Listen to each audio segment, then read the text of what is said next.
ಇಸ್ಲಾಂ ಅಂದರೆ ಶಾಂತಿ, ಪ್ರವಾದಿ ಅಂದ್ರೆ ಶಾಂತಿ ದೂತ. ಪರಸ್ಪರ ಪ್ರೀತಿ, ವಿಶ್ವಾಸ, ಗೌರವ ಇವುಗಳನ್ನ ನೆಲೆಸಲಿಕ್ಕೆ ಪ್ರಯತ್ನ ಮಾಡಿದಂತವರು ಮೊಹಮ್ಮದ್ ಪ್ರವಾದಿಯವರು ಅಂತಕ್ಕಂಥದನ್ನ ಇವತ್ತು ಅರ್ಥ ಮಾಡ್ಕೋಬೇಕಾಗುತ್ತೆ.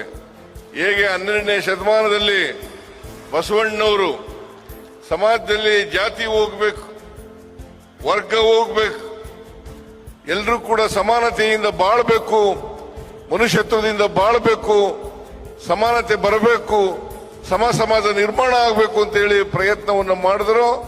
ಅದೇ ರೀತಿಯಲ್ಲಿ ಮೊಹಮ್ಮದ್ ಪ್ರವಾದಿಯವರು ಈ ಮನುಷ್ಯತ್ವ ಬೆಳಿಬೇಕು, ಪರಸ್ಪರ ದ್ವೇಷ ಅಸೂಯೆಗಳಿರಬಾರದು, ಪ್ರೀತಿ ವಾತ್ಸಲ್ಯ